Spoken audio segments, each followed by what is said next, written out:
सभी प्रभु प्रेमियों को मेरा प्यार भरा राधे राधे। इस वीडियो में हम चर्चा करेंगे एकादशी व्रत की, जो कि आमल की एकादशी होगी। धर्मराज के पूछने पर भगवान श्री कृष्ण ने कहा कि फागुन मास की शुक्ल पक्ष की एकादशी का नाम आमल की एकादशी है और इस एकादशी का व्रत बड़े बड़े पुराणों में वर्णन किया गया, बड़ा महात्म्य है इसका। राजा मानधाता के पूछने पर वशिष्ठ जी महाराज ने इस आमल की एकादशी का महात्म्य बताया था, वो बड़ा अद्भुत था। मानधाता से वशिष्ठ जी ने कहा, हे राजन, एक समय की बात है, वैदिक नाम के एक नगर में वहां सभी प्रकार के वैष्णव भक्त रहा करते थे और वे सभी धर्मपथगामी थे। क्या वृद्ध, क्या जवान, क्या बच्चे, सभी लोग एकादशी में धर्मनिष्ठा रखते थे। वहां पर कोई नास्तिक नहीं था। वहां के एक राजा थे, चैत्ररथ नाम के राजा थे, जो चंद्रवंशी राज्य किया करते थे। वो भी बड़े धार्मिक थे, उनकी प्रजा बहुत धार्मिक थी।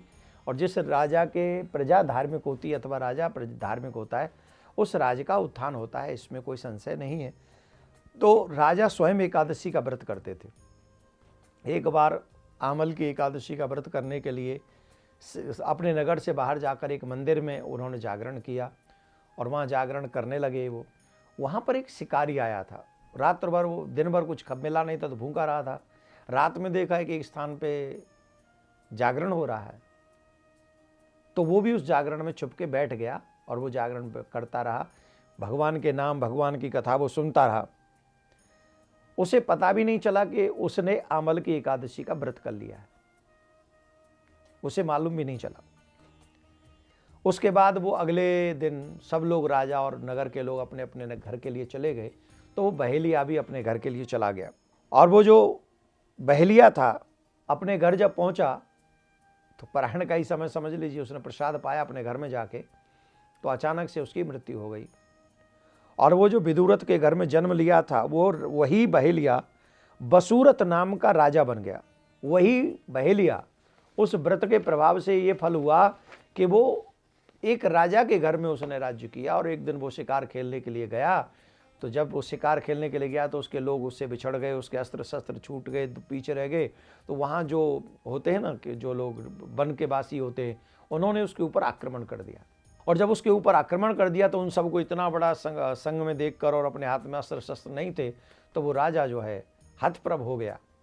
और जब हतप्रभ हो गया तो वो मूर्छित सा हो गया।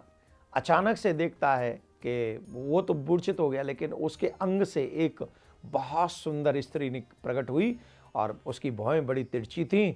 और देखते देखते जो वो शस्त्र फेंक रहे थे ना उन्हें मारने के लिए राजा को, वो सारे शस्त्र उस पर फूल जैसे गिर रहे थे और वापस उन्हीं को जा जाके घायल कर रहे थे। ये सब हो गया और वो सब मर गए और राजा बच गया। राजा के नेत्र खुले, राजा ने देखा सब मरे पड़े हैं, मेरी रक्षा इस जंगल में कौन है की, किसने की? तो उस राजा को आकाशवाणी हुई कि तुम भगवान के शरणागत हो, तुम जो है आमल की एकादशी का व्रत करते हो और तुम भगवान में निष्ठा रखते हो। इस संसार में नारायण के सिवा और कौन है जो तुम्हें बचा सकता है? तुम्हारी एकादशी का व्रत का प्रभाव ही है जो इतने शत्रुओं से घिरने के बाद भी आज तुम जीवित हो और तुम्हारे शत्रु मारे गए। तो ये अपने आप में आमल की एकादशी का बहुत बहुत बहुत बड़ा महात्म्य है। वशिष्ठ जी कहते हैं मानधाता से, हे राजन, इसलिए मन क्रम वचन से हमें एकादशी का व्रत, फागुन मास की शुक्ल पक्ष की एकादशी जो है आमल की एकादशी का व्रत करने से हजारों हजारों गऊ दान करने का फल मिलता है। भगवान अनंत जन्मों के पापों का नाश कर देते हैं। जो भी मनुष्य इस व्रत को करता है, ऐसी क्या मनोकामना है जो उसकी पूर्ण नहीं हो सकती। तो एकादशी 27 को प्रारंभ हो रही और हम सब वैष्णव लोग महाद्वादशी 28 में इसका व्रत करें। जिनमें सामर्थ्य है वो दोनों व्रत कर सकते हैं, और जिनमें सामर्थ्य नहीं है, रंग भरी एकादशी तो 27 की होगी वृंदावन में।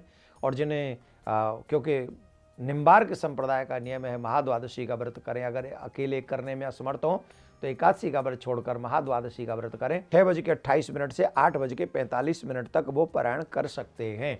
तो प्रिया कांजू सरकार आपको एकादशी के व्रत का खूब खूब खूब खूब लाभ करे और प्रत्येक घर में, सनातनियों के घर में एकादशी का व्रत होना चाहिए। खूब चकाचक करते रहो। आप सबको एकादशी की बहुत बहुत शुभकामनाएं। राधे राधे।